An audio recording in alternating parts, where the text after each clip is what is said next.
Like to discuss about styles and genres. You know, ever since, we found out we have voices, we know we've been singing since then.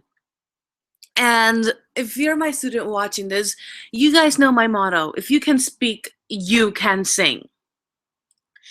And of course, throughout history, especially with different cultures around, the world has their own, they set their own set of scales, modes, and different types of music and singing has emerged throughout these thousands of years.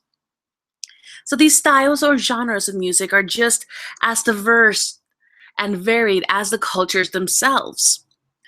Each genre has its own special characteristics that make it different from each other. And each genre represents a unique set of challenges for singers. Now, I'm going to go over some of the most common genres of music, different kinds of styles, along with that, some tips. Let's start with pop. And I remember reading an article that pop is described as candy because pop is sweet. Pop, it's fun, but it's not necessarily funny. Pop is also romantic, but not too overly sentimental. But it has this unique sense of dance and rhythm at its heart. Pop music tends to be more catchy than other genres. Now, if you're a singer, if you're a pop style singer, here's just a couple tips to keep in mind when singing pop music, or if you're just learning, to expand the different genres of learning how to sing. Learn how to control your vibrato. A vibrato, just in case if you guys don't know, it's just a fluctuation of pitch.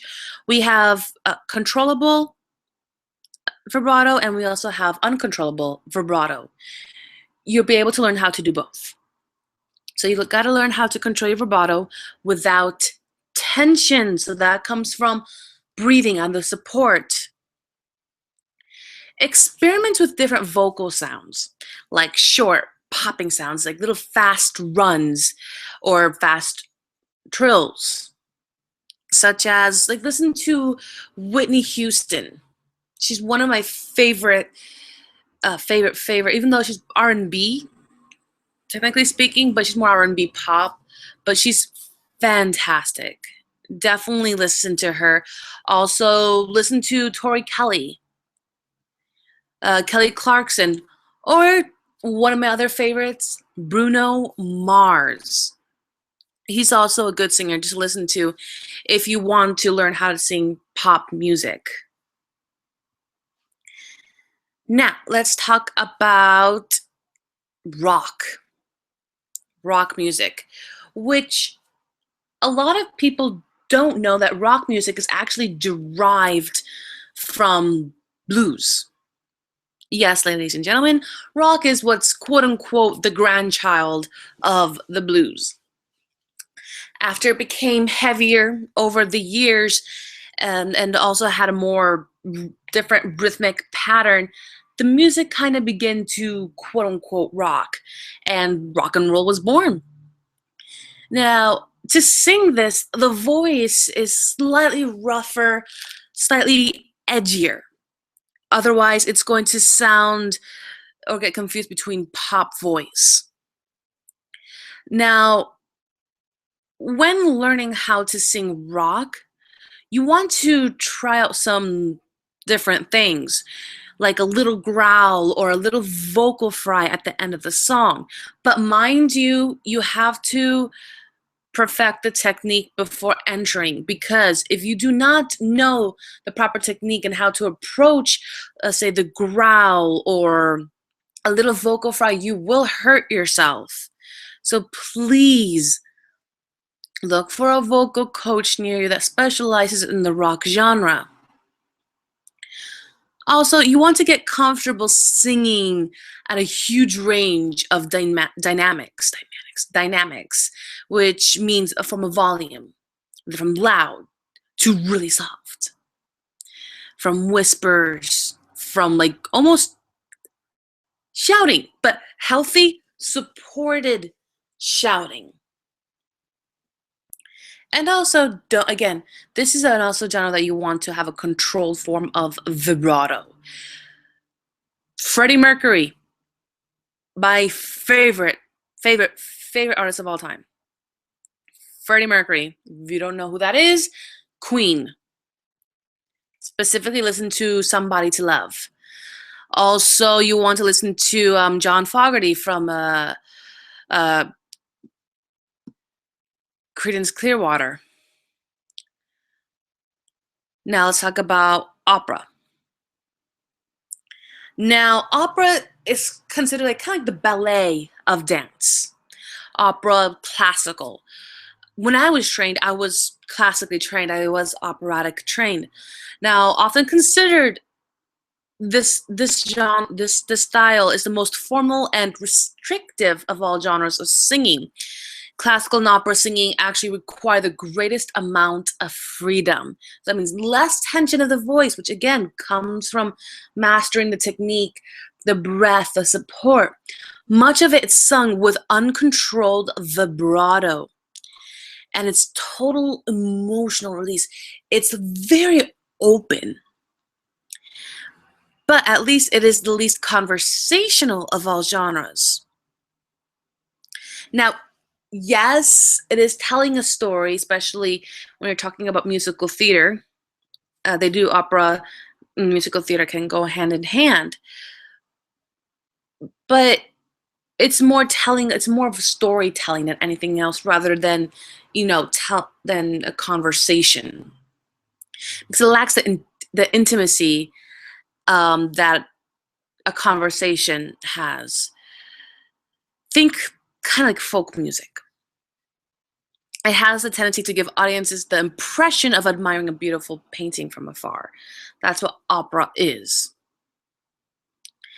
Now, the classical genre includes secular arias, religious oratorios, as well as motets. Opera singing is similar, but it's part of a stage production. So, again, I mentioned opera is like musical theater. Okay, that's more storytelling. That's more conversational rather than classical pieces. Again, classical pieces are more of like an aria, secular arias, and religious oratorios or religious pieces. So think of opera as a musical with classical singing instead of the whole Broadway style of singing. Now, here's some tips when singing for opera.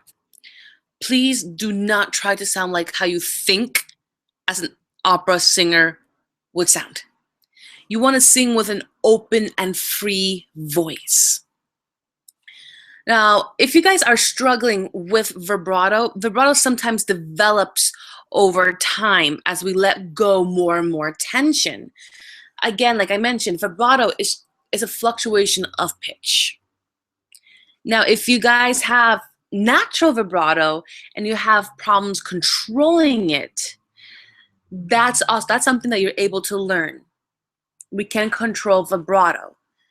So you want to get a voice teacher. You want to get a voice coach who specializes in opera or classical voice. Or actually, also basically most modern vocal coaches will know how to help you to control the vibrato. So famous opera and classical singers, you never can go wrong with Don Giovanni, Pavarotti. One of my favorites, actually, even though she's kind of like considered as new age, is Laura Pausini and Sarah Brightman. For more operatic, you want to listen to Kirite Kanawa. She's mainly known for singing O Mio Babino Caro.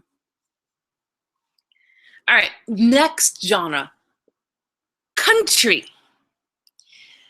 The best way, and again, I read this, it was the best way to describe country. It's a very fancy folk song. Now, there are different types of country. Especially, it's kind of been changing like throughout the years. You know, you had the mountain music to kind of a southern bluesy type of genre. Then you have a country western, and of course, you have a combination of country pop. Now, I recommend you guys to listen to different country voices from Carrie Underwood to Miranda Lambert to Dolly Parton and Patsy Cline. They have a different style of country. Now, if you guys are trying to get into the country field, here's the common thing that I always hear: forcing a country accent. Please don't pretend that you have a southern drawl like I just did just now. Yeah, a lot of people will probably laugh when especially me when I try to speak like Southern in a Southern dialect. Uh, yeah, they catch me. They know I'm not Southern. I'm more of an East Coast girl living in West Coast. Also, become familiar with great storytelling. That's one thing that I do enjoy about country is they have phenomenal storytelling. It's very imaginary. And that's where country comes from. Like, listen to professional storytellers on YouTube. Now, famous country singers, George Jones, and my favorite, Carrie Underwood. You never can go wrong with her. I love her. Loretta Lynn. I was just introduced to her, so I'm still new to her.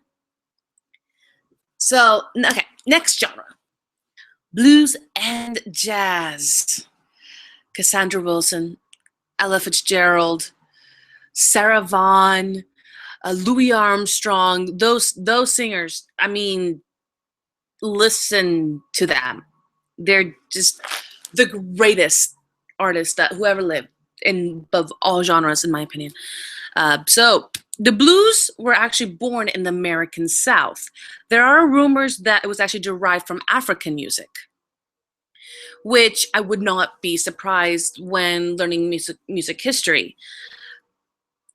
So the blues were born in the American South, from actually, pardon me, slaves, and the call and response music from the southern churches. So a little bit of a hint of gospel there. So think of jazz as its slightly more sophisticated child who never forgot its roots. Jazz singing is characterized by a clear speech level singing in distant consonants, while blues singing has a rougher edge to it. So just like rock, right? It has that rough edgy to it. Now, if you guys are getting into this genre, look up the history. That was actually an article that I read. That was actually best advice. That's a wonderful advice. Look up the history of jazz. Jazz has a lot of sentiment to it, and it's also great for storytelling. It's very imagery, very poetic as well. Experiment with different vocal sounds, meaning like pitch slides and scatting. Scatting is like an improvised, how would I say it? It's improvised pitch sounds with, ba-do-do, ba-ba-da-ba. That'll be a form of a scat. Also, jazz is one of the most difficult genres to learn. So definitely you want to listen to your vocal coach, listen to your piano teacher, guitar, bass, about music theory. This will help you singers that are getting, learning how to sing jazz. Because actually jazz has its own scale, believe it or not. All right. Hip hop. I'm still familiarizing myself with hip hop. I was trained to sing a little bit in college. Now, hip hop has more of a heavily rhythmic and rhyming singing that often accompanied by rapping and beatboxing, something that was definitely popular in the 1970s where it grew more popular, or the birth year rather. And it's been, it exploded, especially from the 80s till today. Now, hip hop is a combination of funk, disco, reggae, and blues. Now, singers of hip hop are diverse, but the singing generally takes on like an edgy, sometimes nasal quality to it. Listen to a lot of funk, disco, reggae, soul music, gospel, blues, old school hip hop. 80s hip hop is phenomenal. I love it. Um, Also, know your rhythm, singers. Definitely know your rhythm. Don't be afraid to experiment with, again, different vocal sounds as well. Like just a hint, just a little bit of nasality. You do not want too much nasality, or else you're really going to sound like Steve Urkel from Family Matters. But just a little bit, which is kind of, you want to get in tune with your mask in your mixed register. So you're definitely going to feel like a vibration around your nasal cavity. Wordplay, rhyming is a very poetic language as well. And, good people to listen to, Lauryn Hill. My favorite, Beyonce. Never can go wrong with her. Yeah, I'll definitely like those two in particular. Okay, adult contemporary. Yes, there is a genre that's called adult contemporary.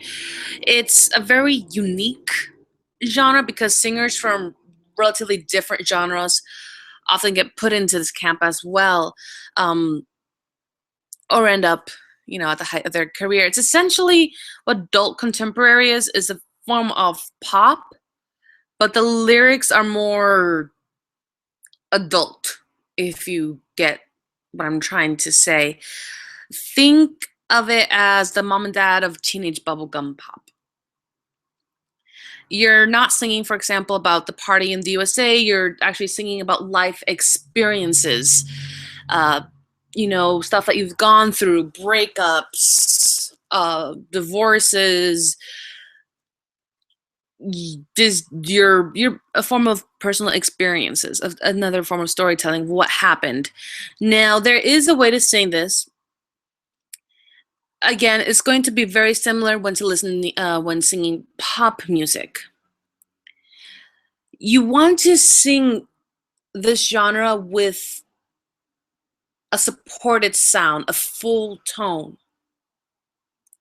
And you want to get in a habit of speaking the lyrics of the song out loud before singing them. But regardless of what genre, actually, to be honest with you, remember how I mentioned that if you speak, you can sing? It involves phrasing, right? So automatically, when you know, when you're speaking, you know where to breathe automatically. So you want to actually speak your lyrics, whatever genre it is, so you can tell the story, unless if you're singing rap, because I understand there's a form of rhythmic pattern there. But especially for this particular genre, an adult contemporary, you want to speak your lyrics out loud. And don't add too many effects. Keep it simple. Sometimes keeping it simple means more. You don't have to do too much to it. Singing with whatever you have in its truest form. Singers, Amy Grant, especially if you're a Christian. Amy Grant is wonderful, wonderful, talented singer. If you're not Christian, but still, I mean, if you're not Christian, definitely listen to Amy Grant. Let's listen to her voice, listen to her lyrics. Bruce Hornsby, specifically, The Way It Is. So if you guys have any questions whatsoever, hopefully this blog helped you guys to understand a little bit more of the history of the genres, and how to approach them when singing. Um, if you guys still have questions, please do not hesitate to ask. If you guys are watching this on my page, go ahead, post a question, or PM me on Rosita Nausagi on Facebook. That's my music page. Or if you guys are watching this and take lessons, go ahead and click on ask a question. I'll be more than happy to answer anything, any question, any concern that you guys have. Now, if you guys want to learn how to sing, don't be afraid, just do it. If you can speak, you can sing. It is the same mechanism. All right. So don't allow fear to stop you. Just go ahead. All right. You can do it. And if you think that you're tone deaf, well, here's a little secret. This actually is probably like less than 1% of people are actually really tone deaf. So I highly doubt that's going to be one of you guys. And even regardless, I do believe like with a lot of practice, there's still going to be improvement. So have a happy New Year's, guys, and have safe travels if you're flying or traveling. And yeah, all right, take care, guys. Bye.